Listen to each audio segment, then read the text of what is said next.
Suddenly, the relationship between my husband and our daughter took a turn for the worst. That was when my husband's infidelity came to light. In the midst of this worst-case scenario, my husband, John, made an unthinkable decision. I won't be attending Emily's graduation ceremony. On the day of our daughter's graduation, my husband took off on a trip with his mistress. I couldn't forgive him. Prioritizing his mistress over our precious daughter?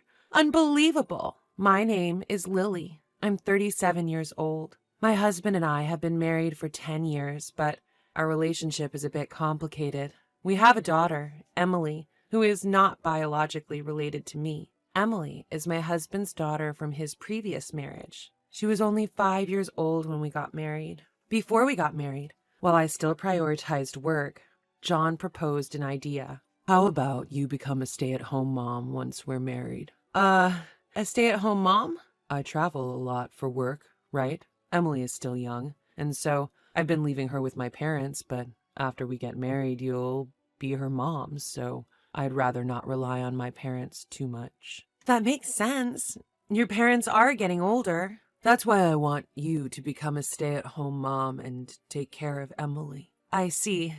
Okay, I understand. As per his request, I resigned from the company I've been working for. Upon getting married, I became a full-time mother. It's not that I wasn't anxious about becoming a mother. After all, my husband's previous marriage ended because of his ex-wife's infidelity. I was worried about how young Emily would perceive me. However, despite my worries, Emily's friendly nature allowed us to bond quickly. Honey, let's draw together. Really?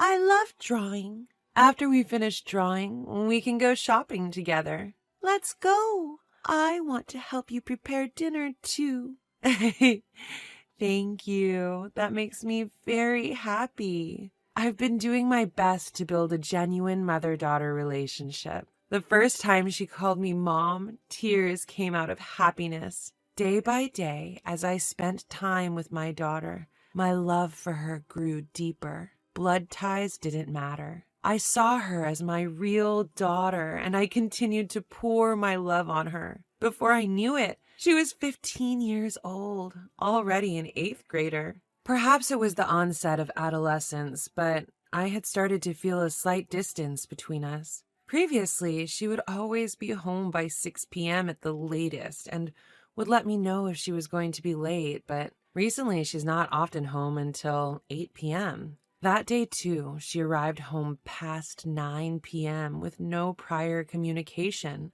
Welcome home. You came home late, didn't you? Dinner is ready. I'm back. Is Dad coming home late again today? Seems like another day of working late. Come on, let's go ahead and have dinner. Okay. Just then, Emily murmured, You know. What's wrong? Well, you see. Yes? Never mind. It's nothing. Upon saying this, Emily went quiet. What just happened? She was definitely about to say something, wasn't she? Why did she stop midway? While I was concerned about her attitude, I knew it was a challenging age for her. I decided not to interrogate her, but to wait for her to talk to me voluntarily. Then, one day, when I got back from shopping, I found my husband at home earlier than usual. Furthermore, he was having a heated argument with Emily. I quickly intervened between the two. John, why are you raising your voice so much? Calm down. Lily, what happened? You've never shouted at Emily like this before. My husband awkwardly looked away and muttered, It's nothing. It can't be nothing. Is it about school choices?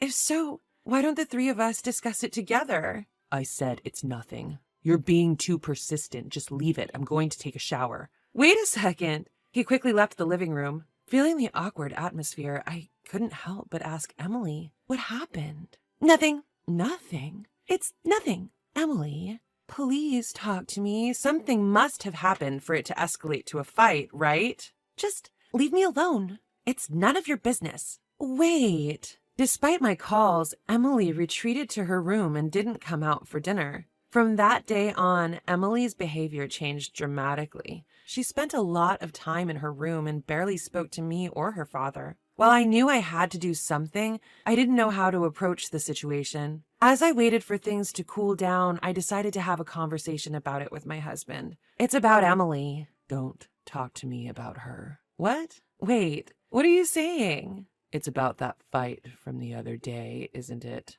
I've decided I'll only be involved with her at the bare minimum as a parent.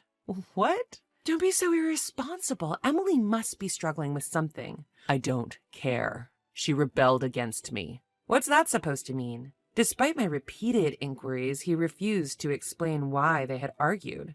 Eventually, my husband made a statement that made me question my own ears. I won't attend Emily's graduation ceremony. What? Wait a minute. A middle school graduation ceremony is a once-in-a-lifetime event? I don't care. I've decided not to go, so you go alone.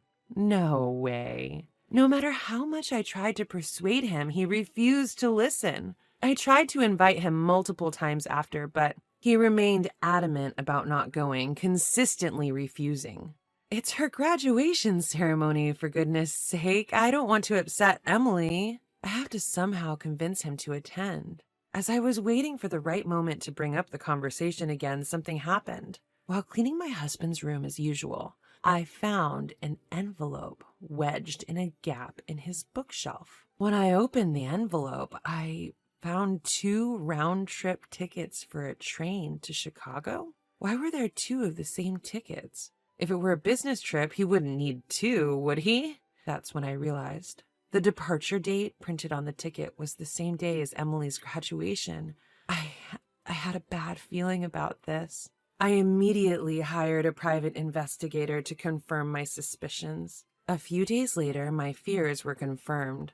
It was revealed that my husband had been having an affair behind my back. The investigator laid out a series of photographic pieces of evidence and calmly explained the findings.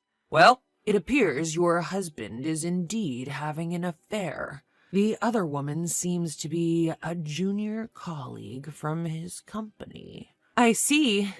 I never noticed because he's been working late and traveling a lot for work. I hate to break it to you, but during our investigation period, not once did he work late. Every day he was either at the woman's house or out dining with her. I see. It seems he's planning to take a week's trip to Chicago with this woman. At that moment, both trust and affection for my husband vanished into thin air. I couldn't believe it.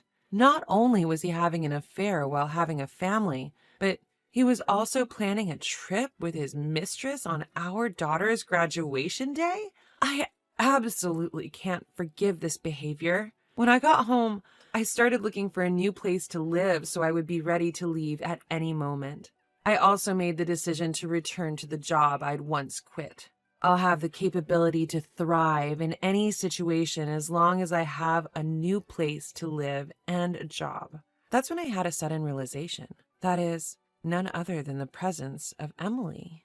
To be honest, I think of her as my real daughter and I love her from the bottom of my heart. Even if I were to get a divorce, I want to keep custody of her. But would she choose to stay with me, a non-biological mother? Wouldn't it be best for her to be with her father, who she has been with since she was born? Given the recent infidelity of my husband, I had become pessimistic about everything at this time. I had no confidence that she would choose me. At worst, I had to prepare myself for living alone. Since then, I have decided to cherish the time I had left with my daughter. On my days off, I invited her to go shopping, went to cafes together. Even if I get a divorce and we get separated, I'll make sure to hold on to the memories of these days. I engraved the joyful moments with her into my heart. While eating out together, I decided to casually bring up the topic of her graduation ceremony. Your dad said he can't make it to your graduation ceremony. Oh, really? I'm sorry. He seems to be busy with work, but I promise I'll be there. Okay, I'm fine with just you. I don't need anyone else. As expected, Emily's reaction was rather indifferent. Seeing my own daughter like this, I couldn't help but feel indescribable emotions. Graduation day has arrived. When I woke up in the morning, my husband was already gone. I guess he went on a trip with that mistress. Of course, I attended the graduation ceremony alone. As I watched my daughter receive her diploma, tears welled up in my eyes. She was so small when we first met. I don't want to let her go. My feelings were growing stronger, but I kept telling myself, it's time for me to decide, and forcibly suppressed my emotions. After the graduation ceremony ended smoothly, we returned home. Before my husband comes home, I'll tell Emily everything and leave the house. I had decided that, but when it came to it, I couldn't bring myself to start the conversation. As I hesitated for a moment, my daughter spoke up. Hey, Mom, even if we're not biologically related, you're still my mom, right? What? Despite being taken aback by her words, I confidently responded. What are you saying? Of course I am. I'm always going to be your mom. Yeah, I thought so. I'm glad to hear that. The moment I saw her smiling warmly, my heart instantly felt lighter. Now's the time. With that thought, I made up my mind and decided to open up and share everything. Emily, I'm thinking of divorcing your father. Yeah, I think that's a good idea. What? I was surprised at how easily she accepted the idea of divorce. Are you okay with it? The divorce, I mean? It's okay. You found out about his affair, didn't you? Wait, did you? Yeah, Dad's having an affair. How did you? I happened to witness his affair that day. When I confronted him, we ended up in a big fight. That day she was referring to was the day that they had that loud argument some time ago. She had coincidentally spotted her father and his mistress in public and confronted him, which ended up turning into a heated argument. My eyes started to burn, and my vision became blurry. Was she carrying this burden all by herself this entire time? The thought made my chest tighten with unease. Holding back my tears, I looked Emily straight in the eye. You can choose who you want to be with. It's your decision. What are you talking about? I am definitely going with you. Are you sure? Of course. I don't need a dad who cheats when he has a family at home. He's not worth being around. Emily, you're my only family. I tightly embraced her. That's how it was decided that I would take her in. Our actions following this were quick. We somehow managed to complete the move before my husband returned from his trip, carrying our belongings into the new house we'd already contracted. Since I had everything planned ahead, the process ended up being quicker than I expected. 1 week later. Seemingly noticing the divorce papers on the desk, my husband called. Hey, Lily, what the hell is this about these divorce papers? They mean exactly what you think. Let's get a divorce. Are you still mad about me missing the graduation ceremony? It was because of work. I had no other choice. I was utterly disgusted with my husband, who even now was still trying to play dumb. Work. Right. What's that supposed to mean? I'm always busy with my business trips. By the way, did you attend the graduation ceremony as planned? Yes. Next, it's time for me and Emily to graduate from you. Huh? What are you? Did you have fun? Your trip with your junior colleague? Mary, was it? What are you talking about? Then explain what this is about. Upon sending the evidence photos from the detective via iMessage, my husband became visibly shaken and struggled to find his words. Why would you secretly take photos like this? Are you a stalker? That's disgusting. Getting involved with women at work is far more disgusting. What? It's your fault for being unattractive as a woman. What? You're trying to say it's my fault? You've been lazing around all day doing nothing. Is your only accomplishment hiring a detective to gather evidence behind my back? Where am I supposed to find desire for a woman like that? Wasn't it you who asked me to be a stay-at-home mom when we got married? I didn't expect you to become such an ugly pig. It's my one miscalculation. Ugh, what a mistake. I vented my rage at him without holding back. By the way, make sure to submit those divorce papers, all right? Oh, and I'll be properly claiming alimony as well as child support, so be prepared for that. Wait a minute. Emily is my child. Are you planning to take her without my permission? Yes. Emily made her own decision. She wants to be with me, not you." "No way. I'm the one who shares blood with Emily. There's no way she'd choose a stranger like you." The moment I heard those words, my patience snapped. "Huh? Who's talking? Who decided to go on a trip with a mistress instead of attending his dear daughter's graduation ceremony? You should be embarrassed." "You, how dare you go that far?" "Being married to someone like you is nothing but a dark chapter of my life. Our marriage is over. Emily and I are going to live together, never show up in front of us again." My daughter gently rubs my back, giving me strength after my impassioned outburst. She then snatches the phone to speak her piece to her father. "Hello, Dad?" "Emily, what the hell are you?" "From now on, I'll live with Mom. Don't bother us again." "You? Who do you think you're talking to? I'm your only biological family, you know." Then she coldly retorts, "Family? You betrayed me and Mom, and you call that family? Don't make me laugh. Blood ties mean nothing. I have decided to believe in my mom, who truly loves me. You're the lowest of the low.